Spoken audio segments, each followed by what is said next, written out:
Before we get started with the show, here's a quick word from our sponsor, Global Training Center. As trade compliance professionals, you want to make sure that your procedures and documentation are completed as correctly as possible to avoid any delays and possible fines. We provide a range of trade compliance courses that will fit your needs. From in-person or web training to recorded on-demand courses, we can train one or even thousands on your team through your learning platform or on our portal. We can even customize a private session for your team. Go to globaltrainingcenter.com to find out more. Hey folks, we're on for another show of Simply Trade Podcast. We're going to have a great discussion today, folks, on duty drawback and kind of the current situation with the change of administrations and all of that. And we're going to be talking with a friend of mine for many years. I don't know, Dave Korn. Dave, you and I go back a few years. Yeah, we do. Yeah, it's been a little bit. So my hair was probably darker. I had more of it. Mine was not running away from my head at that point. There it is. Aren't we all that way? Yeah, it's with that, I don't know, Lalo, do you want to kind of tee up our show from your perspective? Well, I mean, the only thing I really want to say is I would just like to encourage other listeners and the audience, if you feel or you are able to possibly bring a topic or an episode to our show, approach us. So this is today's show is a very good example. We were in Detroit for a conference, the AIAG conference, and it was a town hall, they called it. But anyway, it's a conference. And Dave was there. And he got to talk in one of the sessions, and he just approached us and he said, "Hey, I have a different angle, a different twist to Drawback.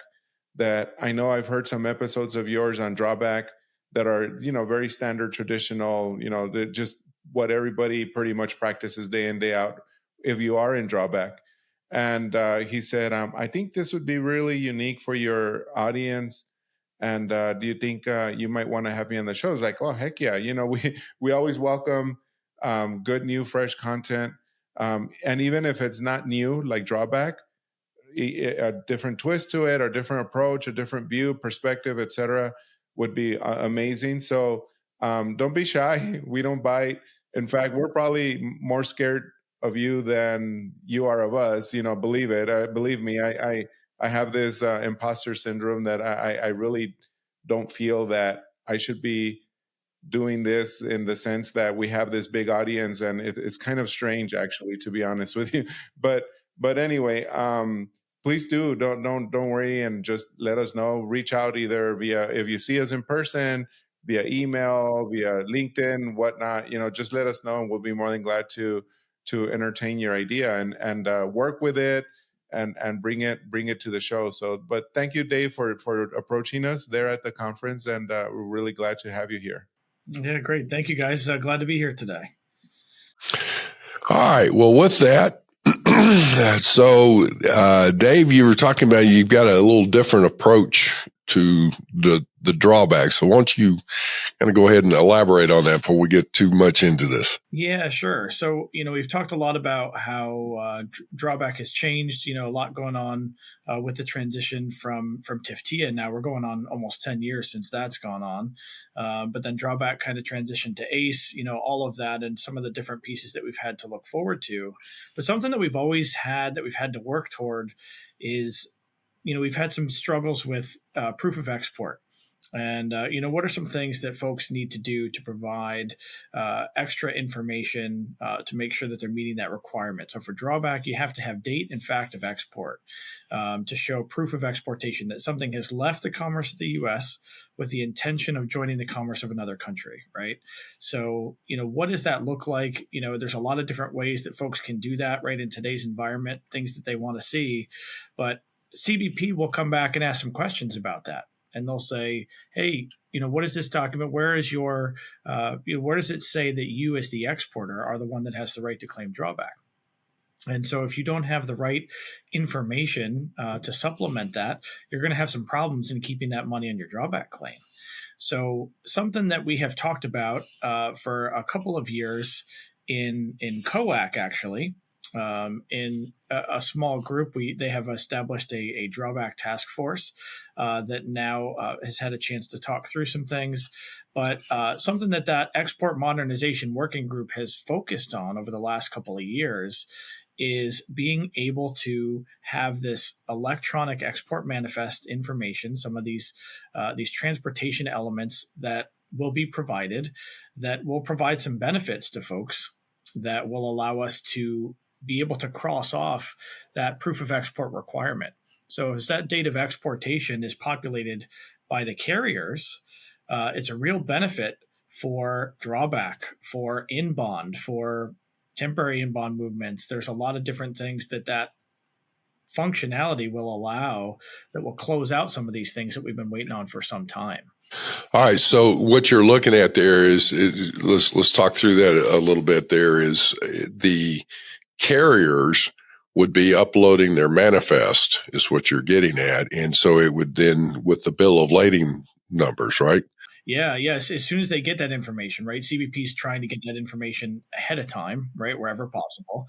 But as that date of departure can be updated after the fact, now we have our date and fact of exportation. Of course, there's going to be different pieces to this, right? Rail and truck operate different than air and ocean, right? So we know that the manifest is going to look different, but that it should work the same in that that date as it's updated will allow us to have this requirement kind of be covered off in the system, if you will, which should cut back on some of the questions that we've had on this for a number of years. This goes back even before TIFTIA, where we had to have, pedimentos into Mexico originally signed and stamped. And, we need to, I've said this a lot, we need to get out of that paper process for drawback. So, it'll be nice to kind of see things really kind of come into the 21st century in drawback with such an old program. All right. You've mentioned TIFTIA a couple of times. For those of our listeners on that's the CBP, was it Trade Facilitation and Trade Enforcement Act of 2015. Okay, thank you. My memory is as long as a turtle's tail, so I got to get my notes going here. So anyway, so trade enforcement and our trade facilitation and enforcement. You said from 2015. And so now in today's world, are there any new bills that are being proposed or have already gone through? For drawback, there's a couple of things that are on the table. So a couple of things that folks are looking for when it comes to substitution drawback. There was a bill that was put forward this year, actually. HR 7864 is still on the table. We're in the lame duck session now. We're coming up on the close of lame duck. So it'll have to be reintroduced then next year. In the 119th Congress, yeah. So, but with the Republican Senate, Senator Cassidy has released a lot of different trade legislation this year, trade enforcement and trade facilitation legislation. And so I think there's maybe more of a chance that goes forward next year in some aspects of it. And so there are some drawback pieces that were released as part of that 21st century customs framework that CBP has wanted on the enforcement side, and which, of course, the trade said, hey, there has to be some facilitation pieces in order for us, to support this. And there are some pieces to that for drawback that could be beneficial, and some things that have been proposed there to minimize the burden on privilege applications and rulings, drawback rulings that can sometimes be a time constraint on businesses that are trying to be approved for drawback. So that can sometimes. Right, so let me jump in here a little bit. Is on the scenario there, wasn't there some because we've talked to some folks on drawback, and again I'm trying to recall. Like I said, if I don't have my notes, I'm like, not only in my memory short like a turtle's tail, it's about as fast. So as I recall, you were talking about substitution, and now there was a scenario there where it had something to do with alcohol, brown for brown. So there was some legislation on whiskey to see to it that the substitution was treated the same as it is for other alcohol. So that's something that's on the table for this year.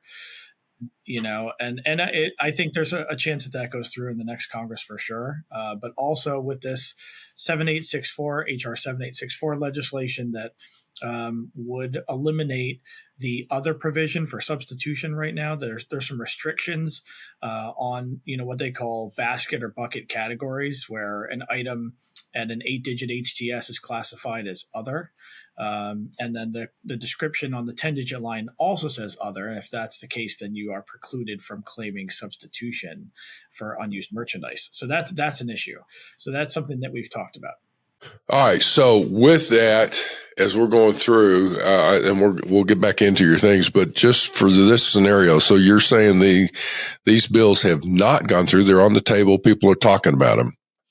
So if somebody is interested in this, in trying to enhance the current drawback rules and regulations, what would you recommend as far as people trying to provide some support in that realm? Who to get involved with? Is that something like AAEI or? Yeah, AAEI, NCBFAA, the major trade associations are going to be connected here. Certainly COAC has the attention of the legislation that's here, and we're discussing that as well. But if folks can go to their congressional representatives after this has been introduced again in the 119th Congress, go to your congressional members and say, can we be a co-sponsor on this legislation?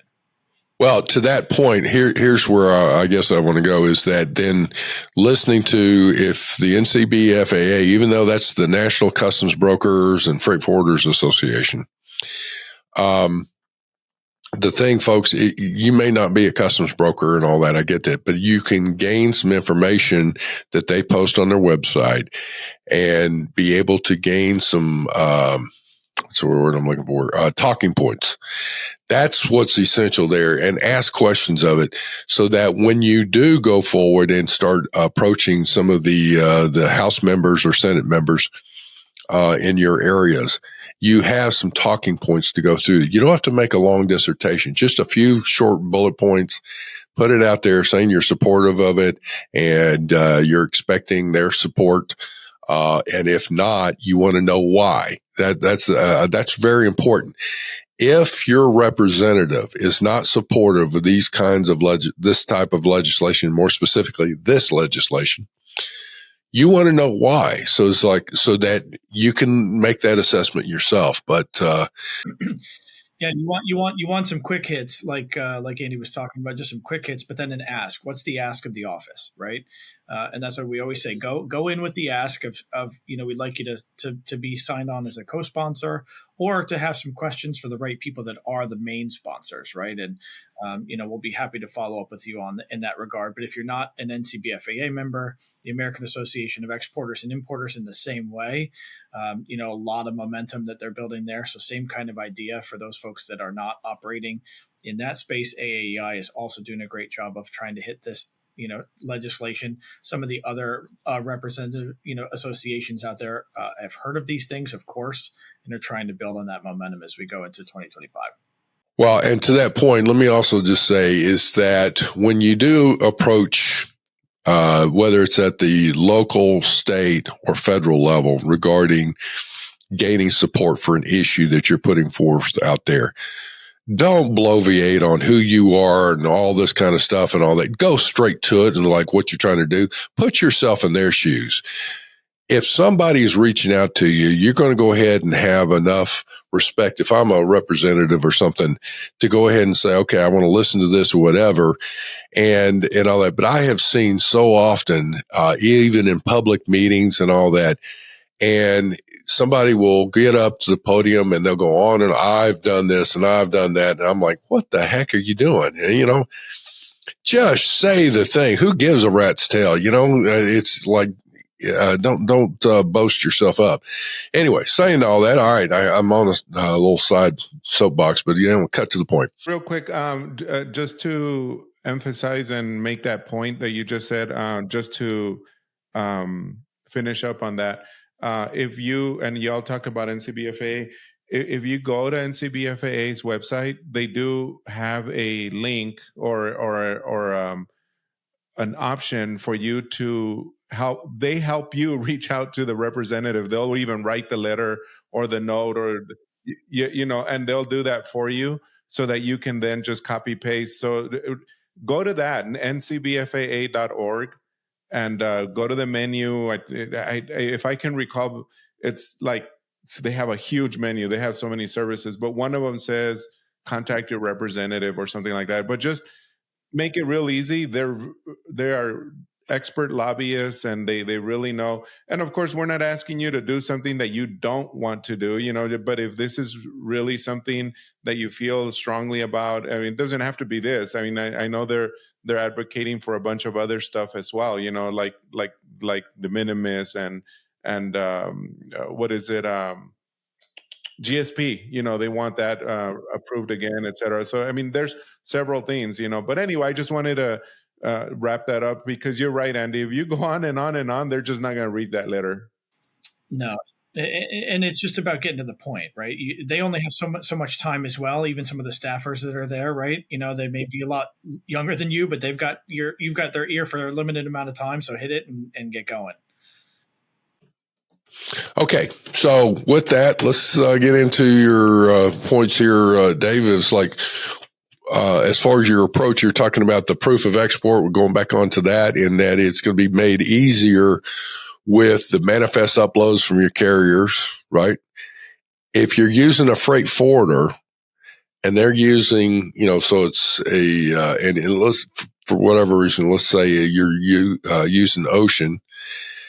A freight forwarder is going to have a consolidation and into a container or whatever, but you want to make sure your freight forwarder is uploading the bill of lading detail to that carrier, who in turn is uploading that to customs. Yeah. You're getting to the house bill of lading, information, tracking back to those transportation elements. So, and you had said, make it easier, and that's something that we always kind of joke about in Drawback, right?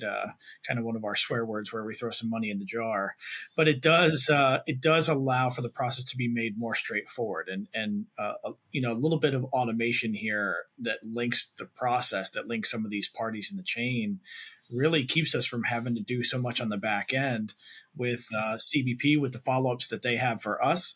And, we're really hopeful that keeps things moving, keeps things streamlined as we go into the future. Yeah. So that's the goal. That's the hope, right? And we're waiting right now with electronic export manifest. There are 4 notices of proposed rulemaking that are going to come forward. And we know through different things that CBP has said publicly that rail is the first one out of the gate. We should be seeing that one pretty soon, I would think. You're going to have air and vessel behind that. And then truck is going to be a process that happens further down the line. Truck is a little bit more complicated given the number of individual carriers, the differences at the southern border versus the northern border, right? So there's going to be some things that are being ironed out there, but we expect to see in that first notice of proposed rulemaking for rail that there will be some elements in there that will be similar across all modes of transportation that folks are really going to want to pay attention to. So I expect from that NPRM that there will be a heavy set of comments that comes out to see if folks are on board with it or what else needs to be done to make sure that we can get there for electronic export manifest. Okay. So in looking at that, is there anything that somebody should be doing from your perspective? Let's back up. I mean, there's some positives with the manifest. That's just going to make things easier. Pardon me, with providing proof of export. But in the overall, that's just one of the elements right now. The scenario is that you still need to have, I guess, documentation and records in your own archives, right? Yeah. And the regulations get into that as far as what's actually needed. And some of those items, thankfully, they put in some language with TIFTIA that says including but not limited to these documents, right? So as e-commerce becomes bigger, right? The business model is the same as a traditional brick and mortar or somebody who's, got a warehouse in Phoenix and sending from there. So it's, the documentation itself just has to look different. So in certain ways, it has to be a little bit more nimble than it is right now. So with that, let me ask this question. Is there any restriction, or should I say, are there any regulations regarding my record keeping for exports? Can it be hard digital, or does it have to be hard copy, or do you have to get approval before you do anything on exports? No, I mean, traditionally what we do for that, I mean, we're uploading these things into the document image system, into DIS. So it's copies of these documents that we're sending in. So thankfully, we're not printing these things out anymore and sending them along to have them kind of validate that. But you do have to keep records in Drawback. You do have to keep records for quite a long time, longer than the IRS statute, of limitations. So, if you have exports that you have from 5 years ago and that you're holding on to, and you're waiting for a drawback claim to liquidate, you will have to hold on to the source of that documentation for a number of years. So you just want to make sure. You may have export documentation and requirements on the export side, but then you also, if you have a drawback program, you also have to make sure that you're following up with the liquidation standard that you need for drawback. And if you get rid of something and then customs comes back and says, hey, where's this proof of export documentation that we need to finalize and liquidate your drawback claim, and you say, I got rid of it 2 years ago, that's going to be a problem. So, we need to make sure you just hold on to the source of that information. It's not that you have to print it out, right? Keep a digital copy somewhere. But we always try to tell folks, like, hey, as you have a shipment that's leaving, keep all of that documentation together. Keep it all in one spot, whether you got drawback or not. And that way you can easily access something that you can get a hold of if customs comes calling for it. And they will. And sometimes they will find the weird thing. You have a weird shipment that comes out and you're like, oh, I never sent anything to Malaysia. And I sent this one shipment and there's complications on the export side. I don't know how they do it, Andy and Lalo, but they do. They find the weird thing. So just make sure that you've got it, your I's dotted and your T's crossed there. Okay. Anything then from there going forward is with what you see for the future. Let's say that these new provisions are passed in the legislation in the next Congress. What do I do? Where's my opportunity here? Yeah. It depends on what goes through, right? For substitution, like we talked about, if some of these pieces go through, it does allow more items to be claimed under substitution. Right now, if you're restricted, then you have to claim on direct identification, and just by the nature of the regulations, there's just more restrictions naturally with having to directly identify merchandise in the drawback process. For those that need some great reading material, if you're having problems sleeping, you can go to 190.14 of the regulations on that to get some alternative methods to direct ID if you can't truly trace something.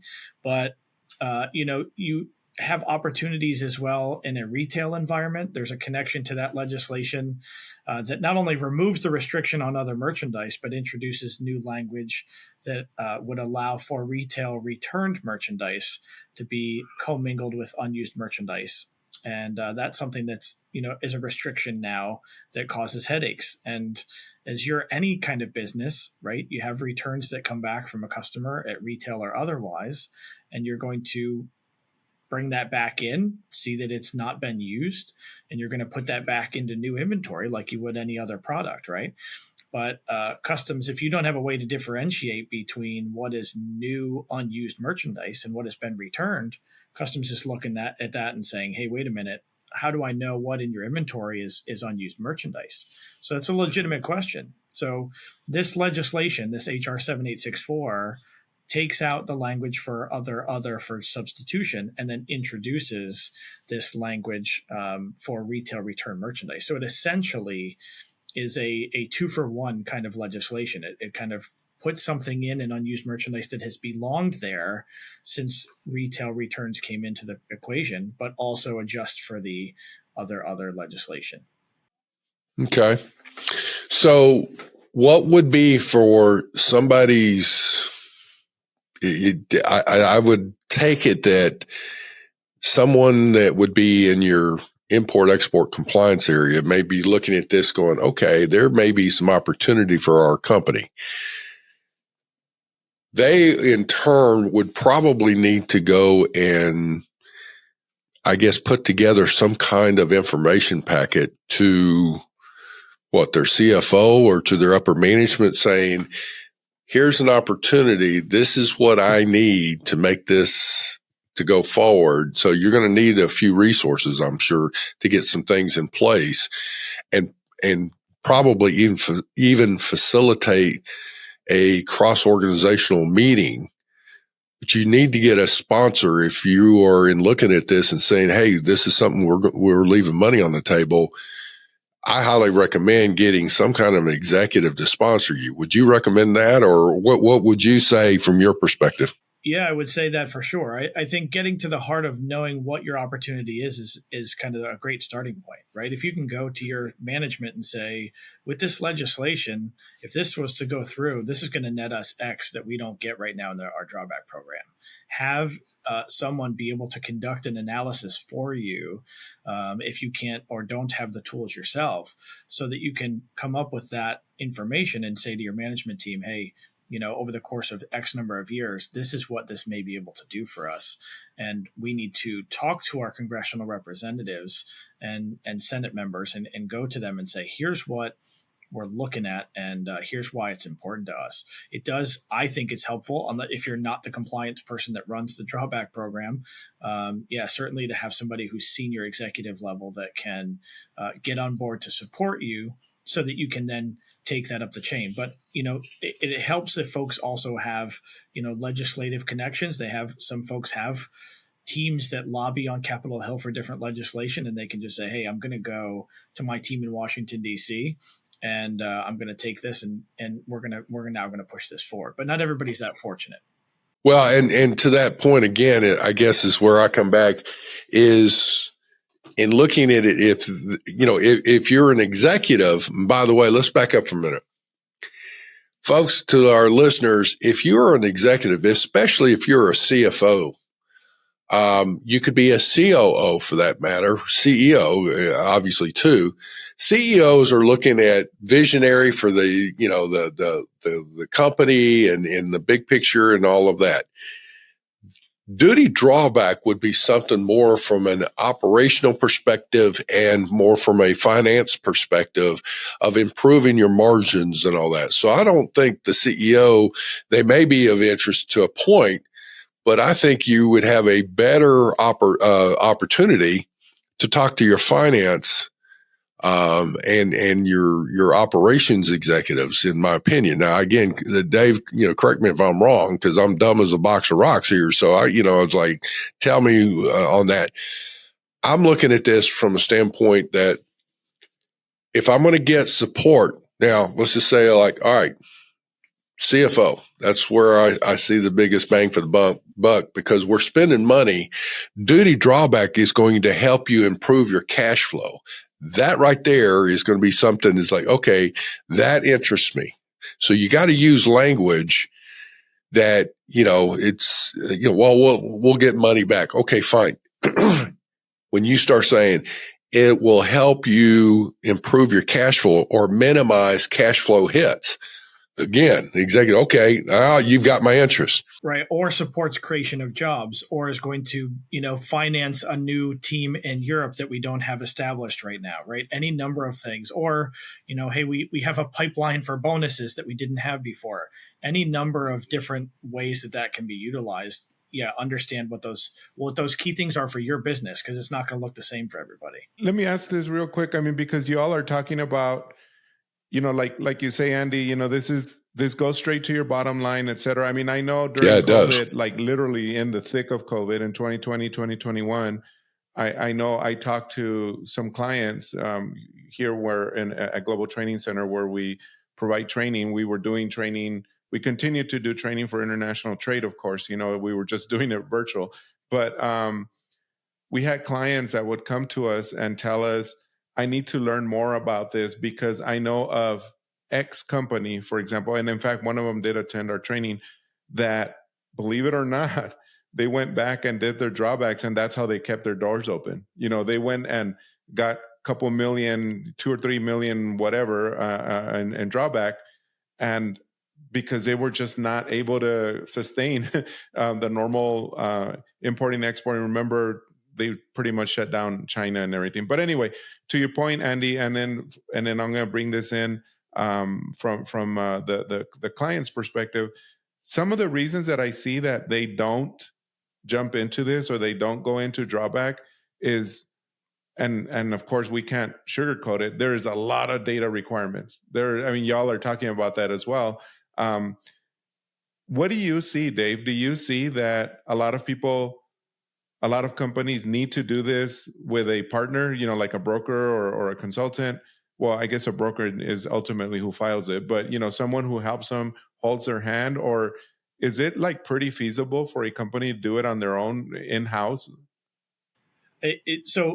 You need a broker in order to it's customs business, so drawback, you need that in order to transmit your drawback claims. But hopefully a good broker will say that there is a lot more that they provide in the service that they provide, walking a customer all the way through. There are so many different types of regulation, policy, CATER layout pieces, statutory limitations. There are, ACE business rules. There's a number of different things that folks need to be tuned into, as well as errors on drawback claims that come through.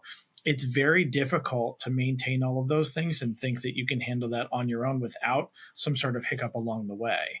And so a broker who specializes in drawback is going to benefit you greatly in reducing the headaches that you may have over the course of your drawback program, because we also have established relationships with each of the drawback teams, with the supervisory personnel, with the Office of Regulations and Rulings, with the Office of Trade. And so we are able to kind of look at what CBP is going to ask in advance to help prepare you and your compliance team for what you're going to walk through. Not to say that it's not going to have it's not going to be completely seamless, right? It's the data we receive also needs to be where we need to be, but there could be situations where that can be complicated for folks if they have to pull down from multiple systems at the same time. Right, and it's not like a broker. If I'm not mistaken, most, if not all, brokers will not charge you for this unless they recover money, right? Yeah, right. So it's there. In some instances, brokers will work with you for years before you're paying something out. If it takes that long to get over the finish line, and some complex programs, take a little bit more time when you're talking about different things that you have to approve. So having a broker, in my opinion, is the right way to go. Well, and here's one of the things too that especially in corporations and whatnot, folks, is getting an expert on helping you with your drawback process is highly advisable, because just to try and give a parallel, doing drawbacks can be as complex as filing an income tax return, or modifying an income tax return, let's put it that way, and things of that nature. So, the need for that level of expertise, it's worth it. And you're going to get what you pay for. So, your standard everyday type stuff, the H&R Block kind of stuff could go down that road. And there's people developing, software for that. But most drawback situations are pretty complex. And so I would tell you, in my own personal case, there's no question I'm going to hire a firm that knows drawbacks and has an expertise in that to have my back on that. So, well, all right. We've been talking through this. I guess we probably need to try and wrap up here, but let me ask this question from your perspective, Dave, is what is it that you think would be the three top things if somebody is considering doing drawbacks? What would be, maybe the top three actions here that you can think of that you can recommend? What would be next steps? If you haven't already, make sure that you've done your analysis to determine what your drawback potential is. You got to start there to determine, is it worthwhile for my company to move forward if I can only get $10,000 or $15,000 in drawback? It may not be worth the headache to the juice isn't worth the squeeze, right? Come up with the analysis, and then, second thing, find out who your partner is going to be. Partner with a drawback expert, like you talked about, but make sure as well, and maybe thirdly, that you have all of your ducks in a row.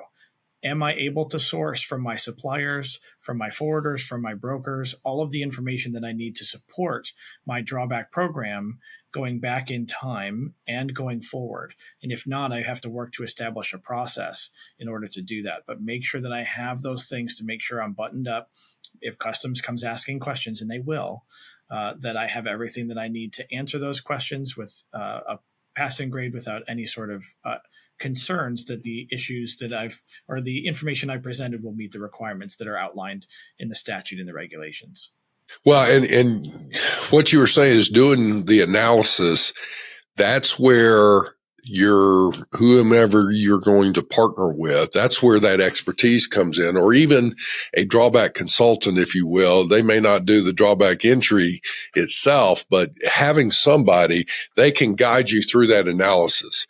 And, it could be something where you have somebody come in and actually sit with you and go through it.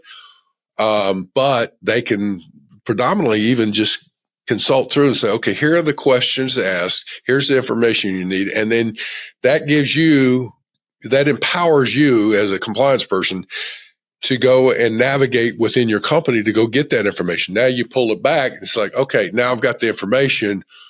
What do I need? When I'm doing my analysis, then what? Well, then now you pull that expertise back in to say, all right, help me analyze this, rather than paying somebody who's like, okay, go get the information. You're paying it's an overpaid clerk. It's like, tell me what I need to go get. I'll go get it, pull it back, makes you more productive, makes sense. It's a win-win. Yeah. And after you do that analysis, sometimes you find you have more than one type of drawback you can apply for. So, and about half of our clients have one type of drawback, and then they find out through this analysis that, hey, there's these other products that I hadn't remembered from 3 years ago. So there's other opportunity that they don't even know about until the analysis is done. So other thing, you can go back 5 years. So that's it's pretty slick. Yeah. Well, Dave, listen, I appreciate your coming on and with this. As we start seeing some things with the legislature going through or whatever, you see some things on that, come back to us so we can highlight what's in the appropriate bill, who may be sponsoring it, or if it's on the table and we need to get a push to get somebody to sponsor it. We can talk through that on the show and hopefully get some actions from the audience here. That'd be great. Would love to have that. That sounds great. Love to follow up. Thank you guys for your time. Appreciate it very much. You bet you. Lalo, anything from you? I just want to remind everybody that we'll have Dave's information on the show notes. You can contact him through that, and or check out our YouTube. YouTube also has a description, detailed information about not detailed, but contact information. That's what I meant to say. Contact information for Dave, and as well check out our any and all LinkedIn posts that we may do. He'll be tagged on there as well, and you can reach out that way. But please do check those out. And Dave, again, thank you for your time and for reaching out and putting out a notice out to everybody else on my end. If y'all do want to come on the show, let us know, because fresh content is really good. So thank you, Dave. Yeah, appreciate it. Appreciate your time. Thank you.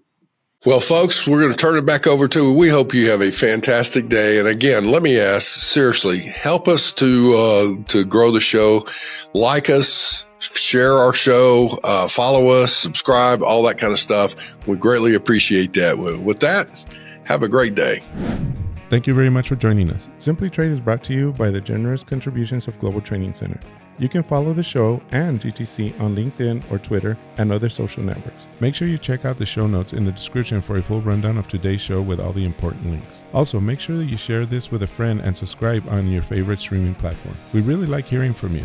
If you enjoyed the show, make sure to rate and review wherever you listen to this podcast. If you or someone you know would like to be a guest in the show, or would like to sponsor Simply Trade, or suggest any topic you would like for us to discuss, please contact us via email at simplytrade@globaltrainingcenter.com, or you can DM us on Twitter at simplytradepod. Thank you again for the privilege of your time. Happy trading. Simply Trade is not a law firm or an advisor. The topics and discussions conducted by Simply Trade hosts and guests should not be considered and is not intended to substitute legal advice. You should seek appropriate counsel for your own situations. These conversations and information are directed towards listeners in the United States for informational, educational, and entertainment purposes only and should not be substituted for legal advice. No listener or viewer of this podcast should act or refrain from acting on the basis of information on this podcast without first seeking legal advice from counsel. Information on this podcast may not be up to date depending on the time of publishing and the time of viewership. The content of this posting is provided as is. No representations are made that the content is error-free. The views expressed in or through this podcast are those of the individual speakers, not those of their respective employers or Global Training Center as a whole.